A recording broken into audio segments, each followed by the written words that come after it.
મિત્રો, ભાગ્ય એવા વિદ્યાર્થીઓ હશે જેનું યુપીએસસી કે જીપીએસસી ક્રેક કરવાનું સપનું ન બન્યું હોય. મારે પણ આઈએએસ બનવું છે, મારે પણ આઈપીએસ બનવું છે. આવા સપનાઓથી મોસ્ટ ઓફ વિદ્યાર્થીઓ પોતાના સ્કૂલમાં અને કોલેજમાં આ સપનાના સથવારે પાસ થયા હોય છે. ઘણા બધા વિદ્યાર્થીઓ નથી બની શકતા, એ વાત અલગ છે.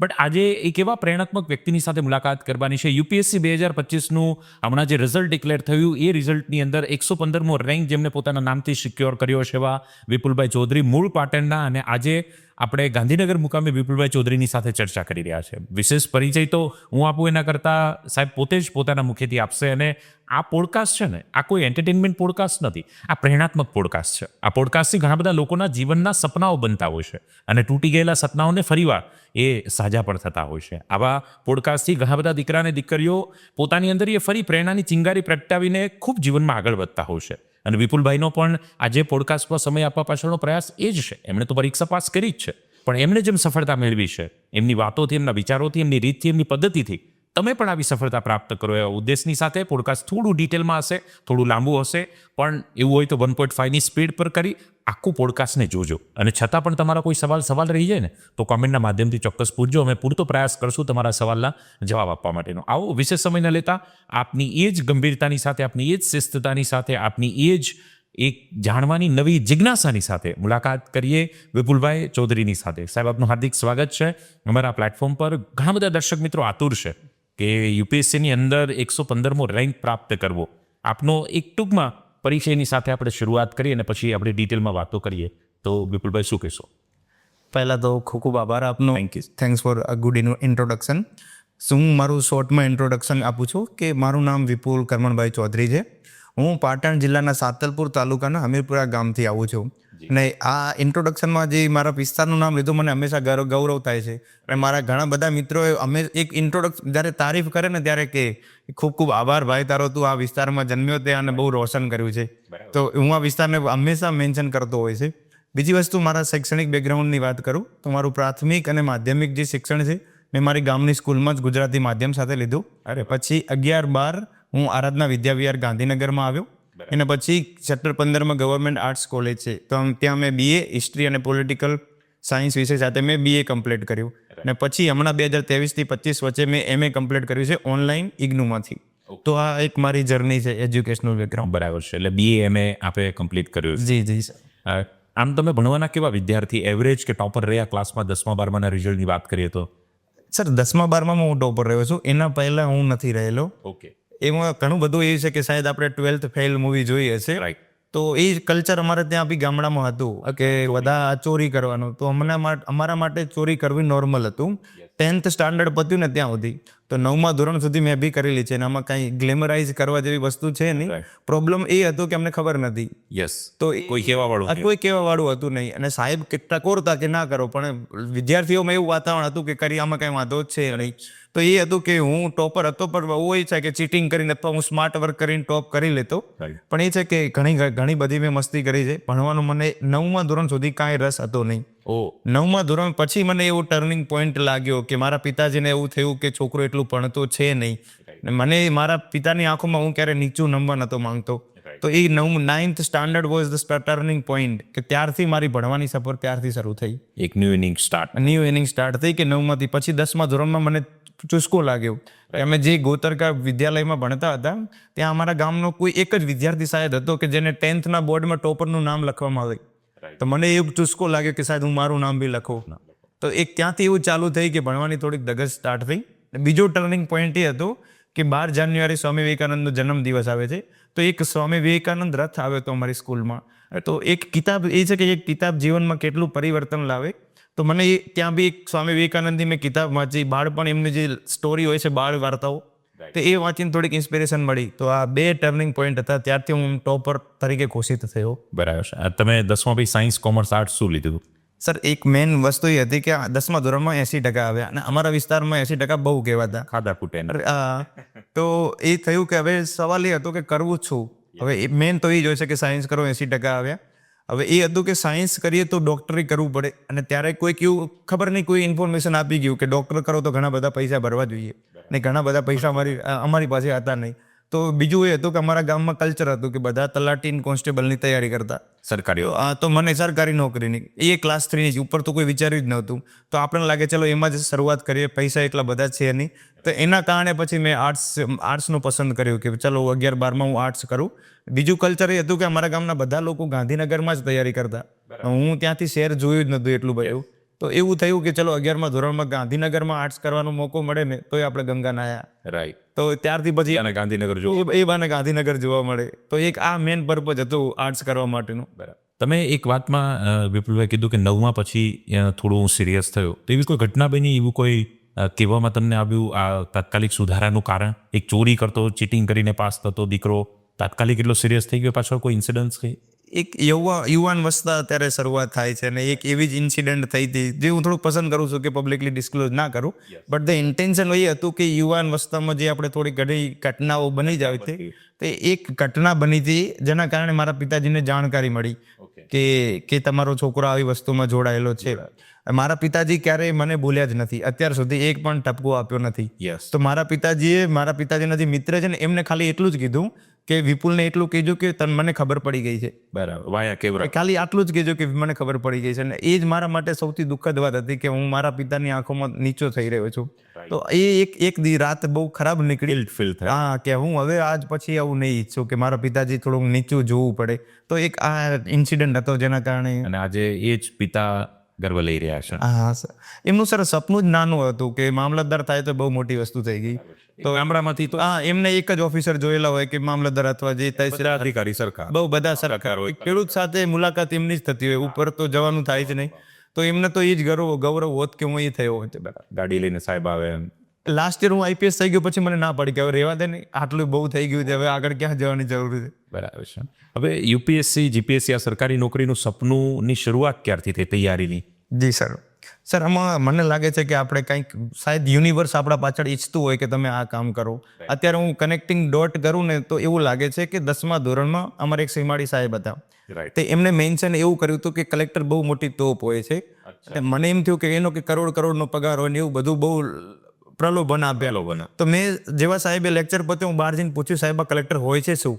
સાહેબ કે બહુ મોટી વસ્તુ હોય છે, મોટો અધિકારી હોય છે. આટલામાં વાર્તા પતી ગઈ. મને બી ખબર નહીં કે મારું આ સપનું બનશે. પછી 11-12માં જે ગાંધીનગર આવ્યો, ત્યાં બધા સરકારી નોકરીની તૈયારી કરતા. ત્યારે એમ થયું કે ચલો આપણે બી તૈયારી કરીએ. હવે મારા મનમાં એવું હોય છે કે જે કરીએ મોટું કરીએ. બરાબર છે. તો પછી જીપીએસસીનું વિચાર્યું કે જીપીએસસીમાં સૌથી મોટી ક્લાસ 1-2ની જોબની તૈયારી કરીએ. પછી ખબર પડી, થોડી માહિતી થઈ કે આનાથી બી મોટું કંઈક હોય છે. તો પછી એમ થયું કે ભાઈ હવે આઈએસ માટે તૈયારી કરી લઈએ. જીવન એકવાર મળે છે તો મોટું રિસ્ક લઈએ. તો એ ત્યાંથી એવું આવ્યું કે હવે આઈએસ માટે તૈયારી કરીએ. રાઈટ. અને અત્યાર સુધીની સફરમાં તમે કેટલી પરીક્ષાઓ આપી છે ને કેટલી સફળતાઓ પ્રાપ્ત કરી છે? સર, એક જ જગ્યાએ એવું સફળ થયો છે, બાકી ક્યાંથી ઓછું નહીં. એકવાર આઈપીએસ મળ્યું, બીજી વાર આઈએસ મળ્યું. બાકી ઘણી બધી સર મેં પરીક્ષાઓ આપી છે. Under pressure of parents and social pressure or peer pressure. મારું લક્ષ્ય કભી બીજું રહ્યું જ નથી કે આઈએસ સિવાય બીજું કંઈ કરવું. બરાબર છે. તો તેમ છતાં બી એ છે કે મારા મિત્રો જીપીએસસી આપી રહ્યા છે, અથવા મારો પિતાજી કહી રહ્યા છે કે તું જીપીએસસી આપ. તેના કારણે મેં જીપીએસસીની 2 થી 3 પરીક્ષા આપી છે. અને એટલે એક છે કે આપી છે તો હું પાસ થઈ ગયો છું. બીજી મેં યુપીએસસી દ્વારા એક સીએપીએફની એક્ઝામ આવે છે, એ આપી હતી. કારણ કે સિલેબસ ને બધું સેમ હોય છે. હવે એમાં થયું એવું કે મેં એમનામાં આપીને હું પાસ થઈ ગયો. ભૂલથી મેં મારા પિતાને કહી દીધું કે હું પ્રિલિમ પાસ થઈ ગયો છું. હવે એ કીધું તું પ્રિલિમ પાસ થયો તો હવે તારે દોડ, એમાં એવું હોય છે કે દોડ કરવાની હોય છે ને એમાં વજન ઓછો જોવે. મારો 82 કિલો વજન હતો ને રિક્વાયરમેન્ટ જોવે 70 કિલોથી ઓછી, ને મારા પાસે ટાઈમ હતો 10 દિવસનો. બરાબર છે. તો હવે મેં પિતાને કીધું આ બહુ ઇમ્પોસિબલ વસ્તુ છે, મારો વજન ઘટશે જ નહીં, દોડવાની તો 2 નંબરની વાત છે. પણ હવે એ છે કે પિતાજી કહે કે પાસ થયો છે કે હવે આપવી પડશે. બરાબર. તો મારું ટાર્ગેટ એ હતું કે 10 દિવસમાં મારે 8 કિલો વજન ઓછો કરવાનું. રાઈટ. તો મેં પ્રયાસ કર્યો, હું વજન ઓછું કરી ચૂક્યો પણ દોડી ના શક્યો. તો એક ફેઇલર એક નાનકડું હતું જે ડિસેમ્બર 2024માં એનો બી સ્વાદ મળ્યો મને. બરાબર. પણ મેન ઇન્ટેન્શન એ હતું કે યુપીએસસીની હું પરીક્ષા આપીશ. તો મેરો 5 અટેમ્પ્ટ હતો, તો મેં 5 યુપીએસસીની પરીક્ષા આપી છે, એક સીએપીએફની આપી છે અને જીપીએસસીની 3 પરીક્ષા. બરાબર. યુપીએસસી આ તમે આપી છે, ટોટલ કેટલી આપી છે? સર 5 યુપીએસસીની પરીક્ષા આપો કે આ 5મો અટેમ્પ્ટ હતો જ્યારે મારું સિલેક્શન થયું. એટલે ઓલમોસ્ટ લાસ્ટ એટેમ્પ જેવું જ. હા, ઓલમોસ્ટ લાસ્ટ અટેમ્પ્ટ. બરાબર છે. અને એમાં સફળતા તમને એક આ એટેમ્પ આના પહેલા બી મળી છે. ઓકે. અને એમાં શું રેન્ક હતો આની પહેલાની? 2024માં મારો 348 રેન્ક હતો. 348મો રેન્ક. ઓલમોસ્ટ આઈપીએસ તમને હા મળી ગયો. હવે આઈપીએસ એટલે લોકો મરતા હોય છે, એમ એના એ ખાકી વર્દી એટલે એથી ઉપર તો ખાકી વર્દીનો કોઈ પાવર સત્તા છે જ નહીં, સિનિયોરિટી હોય બાકી તો બીજું કંઈ નથી. તો એ મળ્યા પછી પણ તૈયારી થઈ શકે આ વાત જ પહેલાં તો નવાઈ જેવી છે. એની પાછળ શું કહાનીઓ છે? સર મારા માટે બી બહુ મુશ્કેલ રહ્યું છે. કઈ આપણે જેમ કહીએ કે વિરાટ કોહલી થઈ ગયા, રોનાલ્ડો થઈ ગયા, Right. અથવા ઘણા બધા સ્પોર્ટ્સમેન એ છે કે જેમનું મેન લક્ષ્ય એ હોય છે કે મારે આ વર્લ્ડ કપ મેળવવો છે ને, શાયદ એ મેળવી લીધો. બરાબર. પછી બીજા દિવસે ઉઠીને પ્રેક્ટિસ કરવા કેમ જતા હશે? કાંઈક એમનું સેલ્ફ મોટિવેશન એ હોય છે. તો મને એમના પ્રત્યે ઇજ્જત જે હતી ને એ ડબલ થઈ ગઈ કે એકવાર તમારું જે લક્ષ્ય હોય છે તમે એ હાસિલ કરી લો અને એના ઉપર જવાનો પ્રયાસ કરો ને એ બહુ મુશ્કેલ હોય છે. રાઈટ. સાહેબ આપને બી અને જે દર્શકો મને જોઈ રહ્યા છે એમને બધાને એવું છે કે આને તો ખબર જ છે કે આઈપીએસ બને એટલે ખબર તો કે યુપીએસસી પાસ કેવી રીતે કરવી, ખબર તો હોય છે પણ મહેનત માટે જે મોટિવેશન હોય છે ને એ નથી મળતું. બરાબર. તો એ આખું વર્ષ બહુ મુશ્કેલ હતું કે આઈપીએસનો મને બહુ ખૂબ જ સંતોષ હતો કે મને શાયદ આઈએસ ના મળે તો બી એવું હતું કે સિવિલ સર્વિસ મળી છે મળી. તો હું સારું દેશ માટે કંઈક કરીશ. પણ એ છે કે મેન ઇન્ટેન્શન કે મેં શા માટે આઈએસ બનવા માટે મહેનત કરી, મારા જે મેન કારણ હતું એમાંનું મેન કારણ એ હતું કે હું જે વિસ્તારથી આવું છું ત્યાં ઘણી બધી સામાજિક અને આર્થિક સમસ્યાઓનો હજી પણ સામનો કરવો પડે છે. 75 વર્ષની આઝાદી બાદ શાયદ આપણે વિસ્તારનું નામ જ સાંભળ્યું હશે, આવ્યા કોઈ દિવસ નહીં હોય. રાઈટ. તો એવા ઘણા બધા લોકો છે કે જેમને સાંતલપુર ખબર જ નથી.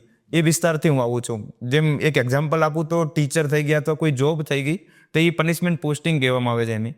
તો એવા વિસ્તારથી આવું છું તો મને લાગ્યું કે ઘણી બધી સમસ્યાઓનું સમાધાન એક સરકાર કરી શકે છે. બરાબર. તો એક મોટિવેશન એ હતું. એના કારણે એમ થયું કે પોલીસમાં લો એન્ડ ઓર્ડર જ આપણે હોય, જ્યારે આઈએએસમાં મલ્ટિપલ ડિપાર્ટમેન્ટ મળશે તો હું સારું એક કામ વધુ સારું વધુ ઓપોર્ચ્યુનિટી મને મળશે. રાઈટ. અને ત્યારથી પછી તૈયારીની શરૂઆત થઈ અને ફાઇનલી 115 રેન્કની સાથે અત્યારે આઈએસ બન્યા છો. પહેલી વાર રિઝલ્ટ આવ્યું ત્યારે પરિવારનું એ શું રિએક્શન અને ફેમિલીનું શું રિએક્શન હતું? કેમ કે આઈપીએસ પહેલી વાર બનવું, નામ સાંભળવામાં આઈએસ કરતાં આઈપીએસ વધારે મીઠું લાગે સાંભળવા. મને બી અત્યારે ખુશી થાય છે કે જ્યારે મને આઈપીએસ અને આઈએસ કહે ને તો ઘણું ખુશ લાગે છે. સાહેબ 22 એપ્રિલ 2024 હતી, 2:04 જેવું કંઈક થયું હશે. વાહ, એટલું ડિટેલમાં યાદ છે. બહુ જીવનનો ટર્નિંગ પોઈન્ટ હતો. તો ખુશી તો ઓબ્વિયસલી Obvious છે. પણ થતું શું કે 1 વાગ્યાથી 2 વાગ્યાનો સમય શાયદ 100 વર્ષનો એવું લાગ્યું મને, કારણ કે એ ખબર હતી કે 2 વાગ્યા આસપાસ રિઝલ્ટ આવી જશે. એટલે લાગ્યું કે હવે 1 વાગ્યાથી 2 વગાડવા કેવી રીતે. બહુ સમય 1 મિનિટ બહુ વર્ષો બરોબર લાગતો હતો. હું ઘરમાં બેઠો હતો, મારાથી રિઝલ્ટ જોવાની હિંમત થતી જ નથી. તો જે મારો ભાઈ અત્યારે આવે છે એને મેં કહીને રાખ્યું હતું કે તું રિઝલ્ટ જોજે. Yes. હવે એને કીધું, મારા પિતાજીને બાજુમાં રાખ્યા કે બેસો, આપણે વિપુલનું રિઝલ્ટ આવે છે જોઈએ બધા. અને ઘરે બધા કહી રહ્યા છે કે આજે વિપુલનું રિઝલ્ટ આવે છે. થોડું પ્રેશર એનાથી વધતું જતું હતું કે પાસ નહીં થયા અને આપણે ઘરે છીએ તો શું થશે. આઈપીએલની ફાઇનલ એ વાળું. તો એ થયું કે 1 વાગ્યાને બધા બેઠા હતા, વાટ જોઈને જ બેઠા હતા. મારા પિતાજી અડધો કલાક વાટ જોઈ, 1:30 વાગ્યો હશે. એ થોડાક દૂર હતા તો કે હું ઘરે જઈને હવે સુઈ જાઉં, લાગતું નથી આજે રિઝલ્ટ આવશે. હું ઘરમાં એકલો જ હતો. મેં ના પાડી હતી કે જ્યારે રિઝલ્ટ આવે ત્યાં જ આવજો, ત્યાં સુધી મને ડિસ્ટર્બ ના કરજો. હું ભગવાનનું નામ લેતો હતો. તે 2:04 આસપાસ રિઝલ્ટ આવ્યું, એને ખુલ્યું અને 1 મિનિટમાં એ ઘરે આવી ગયો અને બધાને કહી દીધું કે ભાઈ આઈપીએસ થઈ ગયો છે. જેવો શબ્દ સાંભળ્યો કે 348 રેન્ક અને આઈપીએસ, ખબર નહીં કે 5 સેકન્ડ શું થયું. દુનિયા શાયદ ખબર જ નહીં કે ટાઈમ અને સ્પેસમાં હું હતો જ નહીં 5 સેકન્ડ માટે. પછી બીજી વસ્તુ મેન એ હોય છે કે આપણે મિડલ ક્લાસમાંથી આવીએ છીએ. પિતા અને પુત્રનો સંબંધ એટલો બધો ગાઢ હોતો નથી કે જે બોલચાલ થતી હોય એટલી મારા પિતા સાથે મારી એટલી હતી નહીં. તો મારું એક સપના એ હતું કે જ્યારે હું પાસ થઈશ ને ત્યારે મારા પિતાને વગ કરીશ. જે ભેટે મળવાનું જે મારું સપનું હતું તો એ ટાઈમે હું પહેલી વાર મળ્યો એમને. ને જે ભેટે મળ્યા તો અમે 2 મિનિટ બંને ભેટે રહ્યા અને બંને રોતા રહ્યા. પછી હું મારી માતા સાથે હગ કર્યો અને પૂરા પરિવાર સાથે. તો એ એક પેલું હતું કે બધા રડી જ રહ્યા હતા, પણ ખુશીના આંસુ હતા. ને અત્યારે પણ એ પલને યાદ કરીએ તો અત્યારે સાંભળે તો પેલું ગુસ્બમ્પ જેવું લાગે. જી સાહેબ, બહુ મોટી વાત થઈ. અને ઘણીવાર હું વિદ્યાર્થીઓને પણ એ કહેતો હોઉં છું કે આ એક પલ માટે દિવસ રાત કદાચ ખપાવી જઈએ તો કુરબાન થઈ જાય. એ સાહેબ સફળતાનો સ્વાદ છે ને બહુ જ મીઠો હોય છે અને એ પડે ખબર પડી સાહેબ. રાઈટ. અને આ વખતે રિઝલ્ટમાં તો આમ બધાને ઓલમોસ્ટ કોન્ફિડન્સ જ હશે કે ના, હવે ઈચ્છતા નતા એ રહી. મારા પિતાજી બધાને એ જ કહે છે કે અમારું સ્વપ્ન હતું કે એ સિવિલ સર્વન્ટ બને, એ બની ચૂક્યું. હવે એનું સ્વપ્ન છે કે એ આઈએસ બને.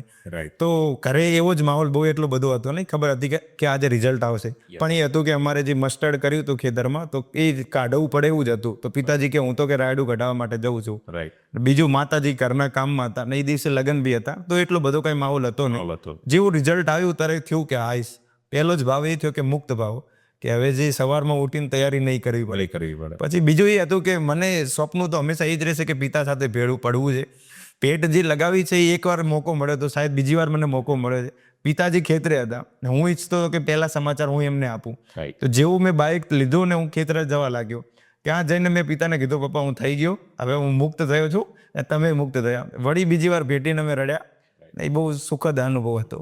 અને એ જે એક સંતોષ છે કદાચ વર્ણી નહીં શકાય અને સાંભળીને આપણે મહેસૂસ પણ ન કરી શકીએ, તો જે અનુભવ કરે એ જ જાણી શકતા હોય છે. અને આ પલ માટે જ આપણે જીવનમાં મહેનત કરતા હોઈએ છીએ. વિપુલભાઈ, ઘણા બધા સ્ટુડન્ટ્સ આ કહાની સાંભળીને એ પણ ઈચ્છી રહ્યા છે કે યાર અમારી પણ વિપુલભાઈ જેવી સક્સેસ કહાની બને, સક્સેસ સ્ટોરી બને. જીત્યા પછી તો કેવું બહુ સહેલું હોય છે એવું બધા કહેતા હોય છે, બટ અનેક હારનો સામનો કરી, સંઘર્ષનો સામનો કરીને જીતતા હોઈએ છીએ. આપની જેવી સફળતા પ્રાપ્ત કરવા માટે વિદ્યાર્થીઓ શું કરવું જોઈએ? ટૂંકમાં આપણે કેવું હોય તો શું કહી શકીએ? સર, ઘણી બધી વસ્તુઓ છે, કારણ કે મેં જે વસ્તુ માટે 5 વર્ષ લગાવ્યા છે એને 5 મિનિટથી 50 મિનિટમાં તોરવવી બહુ મુશ્કેલ છે. યસ. પણ કોઈક વસ્તુ એવી છે કે જે જીવનના કોઈ પણ પડાવ પર હોય એ કરવી જરૂરિયાત જ છે. પહેલી વસ્તુ એ છે કે લક્ષ્ય છે ને ક્લિયર હોવો જોઈએ. બીજું છે કે પોતાનો હોવો જોઈએ. ઓકે. કારણ કે ઘણી વખત એવું થાય છે કે મારા વિસ્તારમાં મને જોઈને ઘણા બધા માતા પિતા પ્રેરણા પ્રાપ્ત કરી કે ભાઈ મારો દીકરો, કે મારો દીકરો બી બને. પણ એ છે કે આ મેરાથોન છે, 1 વર્ષ કે 2 વર્ષમાં શાયદ જર્ની પૂરી નથી થતી. તો લક્ષ્ય પોતાનું હશે તો જ પોતે મોટિવેટેડ રહીશો. તો પહેલી વસ્તુ એ ધ્યાનમાં રાખજો કે લક્ષ્ય તમારું પોતાનું જ છે. બીજી વસ્તુ એ છે કે લક્ષ્ય સિક્રેટ હોવું જોઈએ. કે જ્યાં સુધી તમે મહેનત કોઈ પણ વસ્તુની કરતા હોય ને તો કોઈને ઢંઢેરો ના પીટવો બરાબર. કે ભાઈ મારે IAS બનવું છે, IPS બનવું છે અથવા SDM બનવું છે. કારણ કે એકવાર ખબર પડી ગઈ ને તમારા પાડોશીને કે અથવા તમારા સમાજને, તો જ્યારે રિઝલ્ટ આવે એટલે પૂછશે કે ભાઈ તારો છોકરો થયો કે ના થયો. તો માતા પિતાને જ્યારે તમે ફેલ થશો ને તો એમને હ્યુમિલિએટ થશે, રાઈટ. ખુદ તમારા ઉપર મેન્ટલ પ્રેશર વધી જશે. તો એક વસ્તુનું એ ધ્યાન રાખવું, લક્ષ્ય ઊંચું રાખવું, લક્ષ્ય પોતાનું હોવું જોઈએ અને લક્ષ્ય સિક્રેટ રાખવું. બીજી વસ્તુ જે સૌથી મહત્વની વસ્તુ છે, જે સફળ અને નિષ્ફળ બંને લોકો કરતા હોય છે, સખત મહેનત. યસ. આવા સખત મહેનત કઈ ડાયરેક્શનમાં કરવી ને એ વસ્તુનું ધ્યાન હોવું જોઈએ. બરાબર. ઘણા બધા મારા વિદ્યાર્થી મિત્રો જે મને જોઈ રહ્યા છે એમને ખબર હોય હશે જ નહીં, કારણ કે હજી સુધી ગાઈડ થયા જ નહીં હોય કે UPSCની તૈયારી કરવી તો કેવી રીતે કરવી. યસ. તો હું એક સ્ટ્રેટેજી આપું છું કે જે બી માર્કેટમાં અથવા સોશિયલ મીડિયામાં 10 થી 15 જે ટોપર્સ હોય ને એમના વિડીયો જોઈ લો. ઇન્ટરેસ્ટ. એમને નોટ ડાઉન કરવાનું કે આ પોઈન્ટ એમને કર્યા હતા. હવે 15 માંથી કયા એવા વ્યક્તિ, કઈ એવી કોમન વસ્તુ છે જે બધાએ કરી, બસ એ કરવાનો શરૂઆત કરો. ઓકે. જેમ કે NCERT છે તો જે બધાએ વાંચી હશે એ હશે, દરરોજનું ટાઈમ ટેબલ હશે તો કે આ હશે, પોતાની સ્ટ્રેટેજી હશે, આન્સર રાઇટિંગ છે, આ વસ્તુ બધાએ કરી હશે તો હું જ કરીશ. તો એક આ વસ્તુનું ધ્યાનમાં રાખવું. ત્રીજું છે કે પોતાની સ્ટ્રેન્થ અને વીકનેસ છે ને એને આઈડેન્ટિફાય કરવું. રાઈટ. જેમ કે મને એવું લાગતું કે મારું PSIR સબ્જેક્ટ એટલો સ્ટ્રોંગ છે નહીં, બરાબર. પણ મારો GS બહુ જ સ્ટ્રોંગ છે. તો મને એવું છે કે જે મારો વીક છે એને હું બહુ વીક ના થવા દઉં, પણ મારો સ્ટ્રોંગ છે એને હું સ્ટ્રોંગેસ્ટ બનાવું. ઓકે. તો પોતાની સ્ટ્રેન્થ અને પોતાની વીકનેસ ક્યાંક ને ક્યાંક હોય છે. જેમ કે મારું CSET છે ને મેથ્સ હવે મારું વીક છે, તો હું એના ઉપર થોડું વધુ ધ્યાન આપીશ. તો એ વસ્તુને ધ્યાનમાં રાખવું કે મારી સ્ટ્રેન્થ અને વીકનેસને હું હાઇલાઇટ કરું. અને ચોથી વસ્તુ, the most important thing, the discipline. સાહેબ 2024નું વર્ષ છે કે જે જાન્યુઆરીથી લઈને ડિસેમ્બર સુધી મેં ઘણી બધી પરીક્ષાઓ આપી છે. શાયદ એ મને થોડાક જ દિવસો છે કે હું ઘરે ગયો છું. Right. હર દિવસ સખત મહેનત કરી છે. તો એ છે કે સખત મહેનત, there is no substitute to the hard work. Yes. પણ એ છે કે ડિસિપ્લિન મેનરમાં હોવું જોઈએ કે આજે મેં 14 કલાક વાંચ્યા તો કાલે મજા કરવા ના જવાય, કાલે 2 કલાક વાંચો પણ વાંચો જરૂર. બરાબર. તો એ છે કે એક ડિસિપ્લિન જે પ્રિન્સિપલ છે મારા ખ્યાલથી સિવિલ સર્વન્ટ માટે અને એક સારા વિદ્યાર્થી બંનેનો સિમિલર ગુણધર્મ છે. એટલે દિવસ ખાલી નહીં જવો. ખાલી ના જાઓ, કાંઈ પણ વાંચો, થોડુંક વાંચીને પછી મજા કરો, પણ 1 કલાક વાંચી લો. તમે કીધું કે 5 વાર UPSC આપી છે, તો 21 થી તમે શરૂઆત કરી, 21, 22, 23, 24, 25 કન્ટિન્યુઅસ. તો શરૂઆતમાં 3 વાર તમે નિષ્ફળ થયા, ફેલ થયા. જી સાહેબ. એમાં પ્રિલિમ સુધી, મેઇન સુધી ક્યાં ક્યાં પહોંચ્યા શરૂઆત? જી સાહેબ. પહેલી એટેમ્પમાં. સાહેબ પહેલાં તો એવું થયું કે જ્યારે નિષ્ફળ થાય એટલે કાંઈક જીવનનો અનુભવ સારો થાય છે. રાઈટ. તો પહેલી વાર હું નિષ્ફળ થયો 2021માં. મને બહુ કાંઈ ખબર હતી જ નહીં, ખાલી એવું હતું કે UPSC કરવી હતી. બરાબર. તો મેં 2021નો અટેમ્પ્ટ આપી દીધો. હવે આમાં પ્રોબ્લેમ એ હતી કે GPSCની પ્રિલિમ મેં પાસ કરી લીધી અને મેં ભૂલથી વળી માતા પિતાને કહી દીધું કે મેં પ્રિલિમ પાસ કરી છે. હવે એમનું પ્રેશર આવવા લાગ્યું કે તું મેઇન્સ આપી દે. તો ઓગસ્ટ 2021માં GPSC મેઇન્સ હતી, એ ઓક્ટોબર 2021માં UPSC પ્રિલિમ હતી. પ્રિલિમ હતી. તો ત્યારે સાહેબ જીવનનો સૌથી મોટો એક લેસન સમજાયો કે તમે 2 લાડવા ખાવાના ઈચ્છતા હોય ને તો એકે નહીં મળે. યસ. મને સ્માર્ટ વાસો. યસ. તો મેં ત્યારે પ્રયાસ કર્યો કે હું GPSC મેઇન્સ બી આપું અને પ્રિલિમ બી આપું. બંનેની સ્ટ્રેટેજી અલગ છે, ફોર્મેટ જ. રીડિંગ ફોર્મેટ અલગ છે. તો મેં પ્રયાસ કર્યો ને બંનેમાં હું ફેલ થયો. બરાબર. પછી એવું થયું કે ના, હવે મારે કંઈક કરવું પડશે.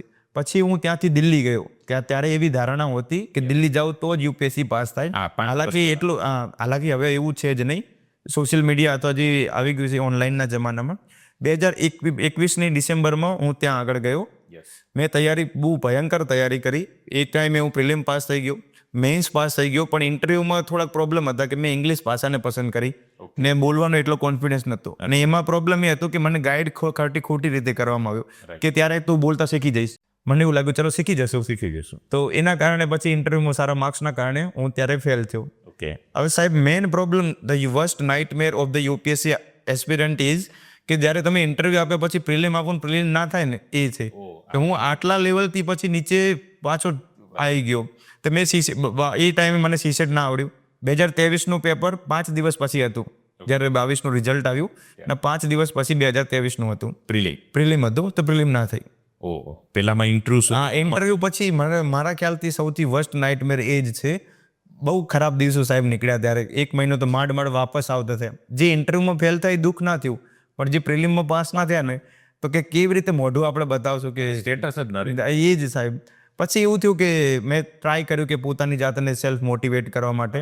તો મેં થોડા પ્રાઇવેટ કોચિંગમાં ચેક કરવાનો પ્રયાસ કર્યો કે 1-2 મહિના હું કોપી ચેક કરું, થોડાક પૈસા મળે તો આગળનું વર્ષ હું સારી રીતે સાચવી શકું.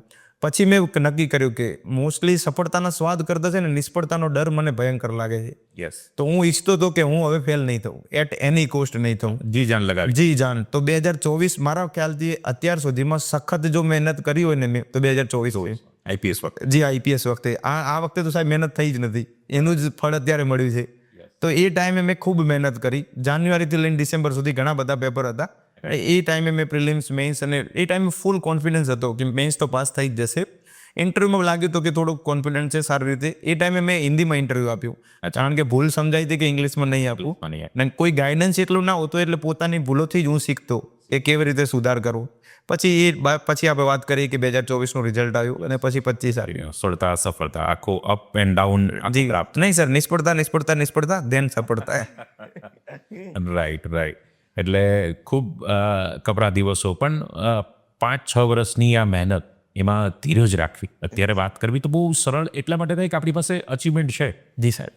ઘણા વિદ્યાર્થીઓ, મોટાભાગે તૈયારી કરતો વિદ્યાર્થીનો માસ મિડલ ક્લાસ પરિવારનો હોય છે. બહુ અપર ક્લાસના ઓછા દીકરા દીકરીઓ આ તૈયારી કરતા હોય છે. મધ્યમવર્ગીય પરિવારમાં થાય છે એવું, કોલેજ પછી છોકરા 4-5 વર્ષ તૈયારી કરે. એક બાજુ ફેમિલી પ્રેશર, સોશિયલ પ્રેશર, લગ્નનું, સગાઈનું પ્રેશર, કમાતો નથી. આપણી જોડે ક્લાસમાં ભણતા હોય આપણા બેચમેટો સારું કમાવા લાગ્યા હોય, કોઈ વિદેશ ગયા હોય. આ બધું કઈ રીતે બેલેન્સ કરીને ચાલવું, એ ઘણા વિદ્યાર્થીનો પ્રશ્ન છે. ના, હું પ્રયાસ કરું કે જે આપનો સવાલ છે એ સવાલથી હું વીતી ચૂક્યો છું. ઘણા બધાને મને મેઇન પ્રોબ્લેમ શું થાય સાહેબ ખબર છે કે આપણને ડર લાગતો હોય છે કે હું થઈશ કે નહીં થવું. સેલ્ફ ડાઉટ છે ને મારા ખ્યાલથી સૌથી મોટું પ્રોબ્લેમેટિક છે. અમે એવું એટલે જ કહેવામાં આવે છે કે તમે પોઝિટિવ અફર્મેટિવ કરો કે હું આઈએસ છું. સવારમાં ઉઠીને 5 મિનિટ કલ્પના કરવાની કે હું આઈએસ છું, મને આવી રીતે પોઝિશન મળી, મેં આટલી મહેનત કરી. તમે આ રોજ કરતા? જી, જ્યારે મેં લાસ્ટ યર સુધી કર્યું, પછી મેં નહીં કર્યું. બરાબર. પણ એ છે કે સેલ્ફ ડાઉટ દૂર કરવું હોય ને તો સેલ્ફ કોન્ફિડન્સ હોવો જોઈએ. ઓકે. મને હંમેશા ડર રહેતો કે મારે ઇંગ્લિશ ભાષામાં હું ભણ્યો છું નહીં. હું ગુજરાતી મીડિયમમાં ભણ્યો છું, મને સરખું ગાઈડન્સ નથી, હું પછાત વિસ્તારથી આવું છું, મારું શિક્ષણ સારું નથી. પણ મને નથી લાગ્યું જો અત્યારે હું પાસ થયો કે કોઈ મેટર કરતું જ નથી. મને ત્યારે બી કોન્ફિડન્સ હોય કે હું થઈ જઈશ. હાલાકી મને કોન્ફિડન્સ હતો જ. એ કોન્ફિડન્સ જ 5 વર્ષ માટે મને સતત મહેનત કરવા માટે પ્રેરણા આપી. તો એક વસ્તુ એ છે કે સેલ્ફ કોન્ફિડન્સ હોવો જોઈએ. હવે સવાલ એ થાય કે સેલ્ફ કોન્ફિડન્સ આવે કેવી રીતે? બધા આટલું કઈ જતા રહે છે, આવે કેવી રીતે એ કોઈ કહેતું નથી. ક્યાંથી મળે, કયા મેડિકલ દવા મળે? જી એમાં આપણે કીધું કે મધ્યમ વર્ગના હોય છે ને ઘણા બધા પ્રેશર હોય છે. તો કોન્ફિડન્સ આવવાનું કારણ છે કે પોતાના મહેનત ઉપર ભરોસો, કે હું જે મહેનત કરું છું એ જેટલી રિક્વાયર છે. ક્યારેક એવું થતું હોય કે મારે 90% મહેનત થતી હોય 100% રિક્વાયરમેન્ટ હોય. મને એવું છે કે હું મારા જાન જોલત જે બી થતું હોય એ હું આપી રહ્યો છું, 100% મારા આપી રહ્યો છું. તો એક કોન્ફિડન્સ આવી જાય કે જેટલી હું ઈચ્છતો હોય એટલી મહેનત આપી રહ્યો છું તો મને કોન્ફિડન્સ આવે. બીજી વસ્તુ છે કે રાઈટ ડાયરેક્શનમાં મારી મહેનત થઈ રહી છે કે નથી થઈ રહી, તો એનાથી એક કોન્ફિડન્સ આવી શકે કે ભાઈ આના કારણે થતું હોય. ત્રીજી વસ્તુ એ છે કે જીવન તમે શા માટે આ વસ્તુમાં આવ્યા છો. તમે જીપીએસ અત્યારે ખુદ તમે જોઈ રહ્યા છો, 5 મિનિટ સ્ટોપ કરીને વિચારો કે હું શા માટે, હું જે કરવા માંગી રહ્યો છું શા માટે કરું છું. કાંઈક વસ્તુ પામવા માટે. તો એ જ તમારું મોટિવેશન છે કે શા માટે હું આ વસ્તુમાં જોડાયો છું. ને એ મોટિવેશન તમને ધીરજ જાળવવા માટે મજબૂર કરશે. તો મારું એક આ માનવું હતું કે જ્યારે બી મને એવું લાગે કે હવે નથી થતું, તો મને એવું થતું કે મારી પાસે ખોવા માટે સેજ શું થોડીક જવાની છે. ના કે હું કાંઈક ધંધો કરીશ અથવા ખેતી કરીશ તો એ બી ખોઈશ, તો એવું છે કે ખોવા માટે મારી પાસે બહુ એટલું હતું નહીં, પણ પામવા માટે ઘણું બધું હતું. તો એક રિસ્ક એવું છે કે લઈ લઈએ. બીજું સાહેબ એક ડર એવું લાગે, કારણ કે અમારા ગામમાં એક વિદ્યાર્થી છે કે જેને યુપીએસસીની તૈયારી કરી હતી, 2 વર્ષ કરીને પછી છોડી દીધી. તો એક રોંગ એક્ઝામ્પલ સેટ થઈ ગયું. મને એક ડર હતું કે મારે એવું રોંગ એક્ઝામ્પલ સેટ નથી કરવું. મારા થકી કોઈ પ્રેરણા મળે તો મારા વિસ્તારનું કલ્યાણ એનાથી બી થશે, જેટલું બી થાય નાનકડું. તો એક રાઈટ એક્ઝામ્પલ સેટ કરવા માંગતો હતો. That's why I keep continue the preparation for the 5 years, sir. Right. એટલે આનો એ તમારે જ લાગી પડવું પડે, જેમ વિપુલભાઈ વાત કરી છે. મને ઘણીવાર વિપુલભાઈ એવું થતું હોય છે કે વિદ્યાર્થી ક્વિટ કરવાના વિચારો આ સતત આવતા રહે, અને તમે કીધું એમ જ્યારે નિષ્ફળતા મળે ને ત્યારે એ ક્વિટ કરવાના વિચારો આપણા ઉપર હાવી થઈ જતા હોય છે, અને એમાં મોટા ભાગનો વર્ગ ક્વિટ કરી દેતો હશે.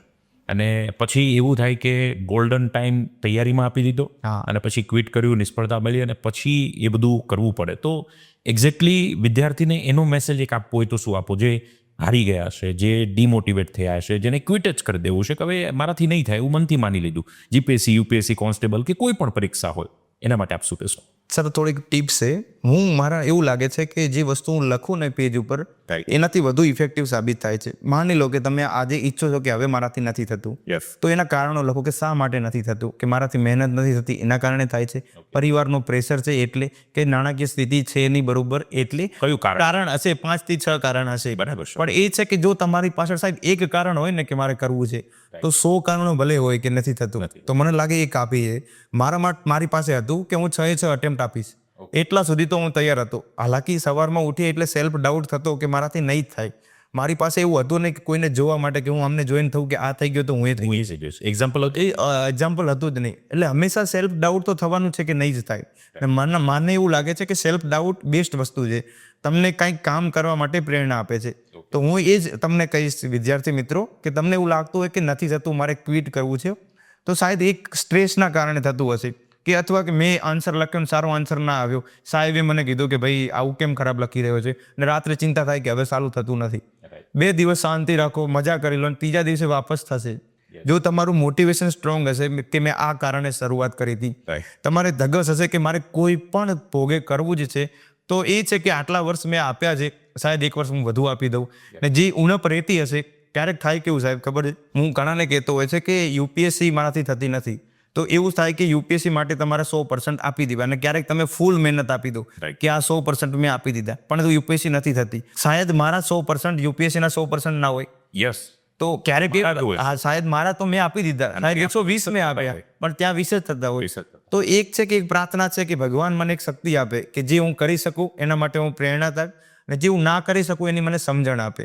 ક્યારેક રસ્તામાં બીજી જગ્યાએ વળી જવું એ નિષ્ફળતા નથી, પણ એ પોતાની સાચી વીકનેસ અને સ્ટ્રેન્થને ઓળખવું છે, કે ભાઈ મેં મારી વીકનેસ ઓળખી, મેં મારી સ્ટ્રેન્થ ઓળખી, અને જે મારા માટે યોગ્ય હોય. એટલે એક આ ઉદાહરણ યાદ રાખજો કે હું 100% આપ્યા બાદ બી ના થવું, તો અરે ઈચ્છા શાયદ ભગવાન નથી ઈચ્છતો કે હું થવું. તો એ છે કે હું સારો જે છે કે બેસ્ટ બી ઓપ્શન કયું છે એ હું એને વળગું. રાઈટ. વિપુલભાઈ, જે વિદ્યાર્થીઓએ નક્કી કર્યું કે આપણે યુપીએસસીની તૈયારીની શરૂઆત કરવી છે, તો પ્રાથમિક એની ABCD કક્કો બારાક્ષડી એ ક્યાંથી શરૂઆત કરે?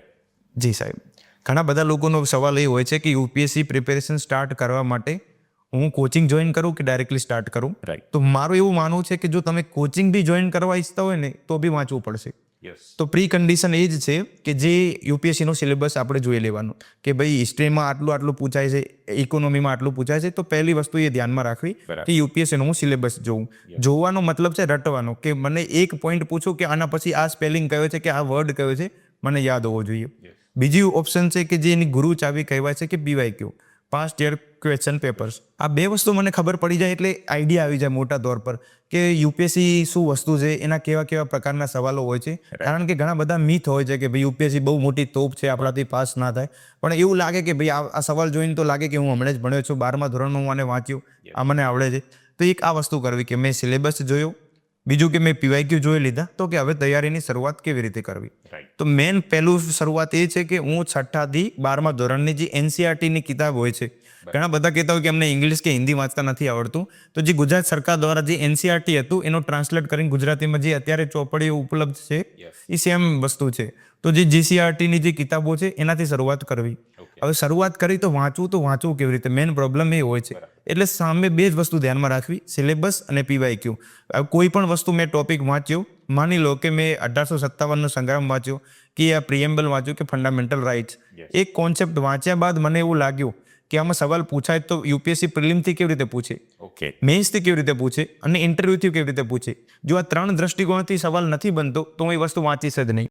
ઓકે, સમજાય? એટલે એ છે કે મારા ધ્યાનમાં એ છે કે પીવાયક્યુ છે અને સિલેબસ છે તો મને ઓટોમેટિક આઈડિયા આવી જશે. પાસ્ટ યર જોયા છે એટલે મને ખબર છે ક્વેશ્ચન કેવા જી, એટલે પહેલા એનસીઆરટી તમે વાંચી લો 6 થી 12 ધોરણની, ડિપેન્ડ ઓન યોર બેકગ્રાઉન્ડ. કઈ લોકો એવા હોય છે કે સીબીએસઈ એનસીઆરટીમાં ભણ્યા જ હોય છે તો એમને ખાલી રિવાઇઝ કરવાનું છે. મારા જેવા એવો છે કે જેમને એનસીઆરટી જોઈ જ નથી. Yes. તો એના માટે કે એક વર્ષ જે કોલેજના ટાઈમે સૌથી પહેલા એ આપો કે એનસીઆરટી વાંચો. બરાબર. એનસીઆરટી વાંચ્યા બાદ વસ્તુ કરો કે હવે મારે કોચિંગ જોઈન કરવાની જરૂર છે અથવા પાર્ટિક્યુલર સબ્જેક્ટ માટે કરવાની જરૂર છે. જેમ કે સાહેબ મને સાયન્સ અને ટેક નથી આવડતું, Right. તો મેં એ વસ્તુની કોચિંગ કરી છે, બાકી યુપીએસસીના કોઈ વિષય માટે મેં નથી કરી. ઓકે, તો મને મારી સ્ટ્રેન્થ અને વીકનેસ ખબર છે, તો એ આધારે તમે નક્કી કરી શકો કે મારે કોચિંગ કરવું છે કે હું સેલ્ફ સ્ટડી કરીશ. આ ઉપરાંત એક વસ્તુ એ હોય છે કે ઓપ્શનલ તરીકે એક સબ્જેક્ટ 500 માર્ક્સનો હોય છે. રાઈટ, તો એમાં તમને એવું લાગે કે ભાઈ મારે પોલિટિકલ સાયન્સ રાખવું, સોશિયોલોજી રાખવું, કે ઘણા બધા ટોપર્સને જોવે કે ભાઈ વિપુલભાઈને પીએસઆઈઆર હતો ને પાસ થઈ ગયા તો હું રાખી દઉં. Fact. મારો અનફોર્ચ્યુનેટ આ હતું કે મેં પીએસઆઈઆર રાખ્યો, મને માર્ક્સ મળ્યા જ નથી. પણ એ છે કે 2015માં ટીના ડાબી મેમ રેન્ક 1નો પીએસઆઈઆર હતો, તો એક પીએસઆઈઆર વેવ આવી ગઈ કે બધા પીએસઆઈઆર રાખવા લાગ્યા. બરાબર. તો એના કારણે એક આ થઈ શકે. ને હું 5 વર્ષથી એક વસ્તુ જ વાંચી રહ્યો છું, તો ખૂબ ઇન્ટરેસ્ટ હોવો જોઈએ, જરૂરી છે. મને વાંચવું બહુ ગમે પણ માર્ક્સ ના આવ્યા. પીએસઆર એટલે કીધું પોલિટિકલ સાયન્સ અને ઇન્ટરનેશનલ રિલેશન, રાજનીતિ શાસ્ત્ર આપણે ગુજરાતી ભાષામાં કહીએ. Yes. તો એક બીજી વસ્તુ કે જે પીએસ ઓપ્શનલ જે સબ્જેક્ટ હોય એને ખૂબ ધ્યાનથી વિચારજો કે મારે કયો રાખવો છે. શાયદ તમારી જર્ની 5 વર્ષની હોય તો એ સતત તમે વાંચી શકો ઇન્ટરેસ્ટ સાથે, તો એ વસ્તુનું ધ્યાન રાખો. This are the basic condition. સાથે સાથે ટોપર્સના વિડીયો જોઈ લેવા કે પ્રિલિમ આવે છે તો પ્રિલિમ્સની કેવી રીતે તૈયારી કરવી. 10 વિડીયો, હું તો એ જ કહું 10 વિડીયો જુઓ, બધાએ કોમન કર્યું એ કરો, કોચિંગની જરૂર છે જ નહીં. બરાબર. તો આવી રીતે છે કે મેન્સની તૈયારી કેવી રીતે કરવી, તો આ પ્રી કન્ડિશન છે કે એકવાર તમે આટલામાં આવી ગયા પછી આપોઆપ રસ્તો ખેડી લેશો. આપણે જીસીઆરટી કે જે તમે એનસીઆરટી જે બુક્સ છે વાંચવાનું જે કીધું એમાં કયા વિષયો ઉપર 6 થી 12 જે તમે કીધું તો જી. સેન કયા વિષયો જોવાના હોય છે? સર જેમ કે હિસ્ટ્રી વિષય છે કે એમને જેની સ્ટાન્ડર્ડ બુક આપણે વાંચીએ ને તો એનસીઆરટી વાંચવાની જરૂર છે નહીં. બરાબર, એમાં આવી જ જી, પણ જીઓગ્રાફીની કિતાબ એ છે કે યુપીએસસી સ્ટાન્ડર્ડ બુકમાંથી પૂછતું જ નથી, Okay. એ એનસીઆરટીમાંથી જ પૂછે છે. અચ્છા, તો એ વસ્તુ છે કે જે જીઓગ્રાફીની 6 થી 12 ધોરણની વાંચવી ફરજિયાત છે. બરાબર. સાયન્સ અને ટેક જેનું ના હોય એના માટે 8, 9 અને 10ની સાયન્સની જે એનસીઆરટી છે એ વાંચવી જરૂરિયાત છે. Yes. બાકી પોલિટિકલ સાયન્સમાં છે કે લક્ષ્મીકાંત વાંચવા પહેલા એકવાર તમે વાંચી લો કે ભાઈ પોલિટીની 11, 12 ધોરણની વાંચી લો, બરાબર. તો બધા માટે જરૂરી છે જ નહીં. અને બધા માટે 6 થી સ્ટાર્ટ કરવું એ બી જરૂરિયાત નથી. ક્યારેક ઈગો આવી જાય કે હું કોલેજ કરું છું ને 6ઠા ધોરણની ભણું, બરાબર. એટલે એવું બી થતું હોય છે. છઠ્ઠા પર્યાવરણ વાંચવું એમ. એકવાર તમારો ફાઉન્ડેશન સ્ટ્રોંગ થઈ ગયો પછી મને લાગે તમે કોઈ પણ દિશામાં જાઓ સાથી જશે. એટલે આ વસ્તુનું ધ્યાનમાં રાખવું. એક મિથ મીડિયમને લઈને પણ ચાલે છે, ગુજરાતી મીડિયમ, ઇંગ્લિશ મીડિયમ, એને લઈને શું કહેશો? કેમ કે તમે ગુજરાતી મીડિયમમાંથી પાસ થયા છો. નહીં સર, હું ઇંગ્લિશમાં એટલે મેન્સ સ્ટુડન્ટ્સ ગુજરાતી. જી, સ્ટુડન્ટ હું ગુજરાતી છું. Right. મારું માધ્યમ 12મા ધોરણ કોલેજ સુધી મારું ગુજરાતી રહ્યું છે. યસ. મેઇન પ્રોબ્લેમ એ હતો કે મારે ઓપ્શનલ પીએસઆઈઆર રાખવો અને એ ગુજરાતી ભાષામાં અવેલેબલ હતો જ નહીં. Okay. શાયદ અત્યારે હોત તો હું ગુજરાતી રાખ્યો હોત, તો મારે ઇંગ્લિશ રાખવી મારી મજબૂરી હતી, મારા માટે પેલું ચોઈસ હતી નહીં. ચોઈસ હતી. તો એના કારણે મેં ઇંગ્લિશ સિલેક્ટ કરી. વર્તમાન સમયમાં ડેટામાં ઘણા બધા મીથ આવે છે. લાસ્ટ યર ગુજરાતી માધ્યમમાંથી એક જ કેન્ડિડેટ પાસ થયો. ઓકે, શાયદ આ વખતે 4 થી 5 કેન્ડિડેટ પાસ થયા છે. બરાબર. તો મને એવું લાગે છે કે ભાષાનો હવે એટલો બધો ભેદભાવ રહ્યો છે જ નહીં, ઓકે, કારણ કે એઆઈના જમાનામાં બધું ઉપલબ્ધ થવા લાગ્યું છે. Right. તો જો કેન્ડિડેટને કમ્ફર્ટેબલ એવું ના લાગતું હોય કે હું ઇંગ્લિશ નથી વાંચી શકતો અથવા હિન્દી નથી વાંચી શકતો, તો Gujarati is also best medium. હવે મને મારા પર્સનલ અનુભવના આધારે કહી શકું કે હવે ભેદભાવ રહ્યો છે જ નહીં કે ભાઈ ગુજરાતી રાખું તો મને નુકસાન થશે. બરાબર છે. મારા પાસે એક કેન્ડિડેટ છે કે જેને ઇંગ્લિશમાં મેન્સ લખતો પાસ થયો જ નહીં. તેણે વિચારે કે હું મારી માતૃભાષામાં લખું, શાયદ પાસ થઈ ગયો. બરાબર. અને આ વખતે એનો 709 રેન્ક છે, મિહિર પટેલ કરીને. ઓકે, તો એ થયું કે માતૃભાષામાં પોતાને કઈ રીતે સારું રીતે વ્યક્ત કરું શકું, મૌલિકતા. ઇન્ટરવ્યુમાં મારે પ્રોબ્લેમ એ થયો કે મેં પહેલાં ઇંગ્લિશ રાખ્યું તો હું સારી રીતે વ્યક્ત ના કરી શક્યો.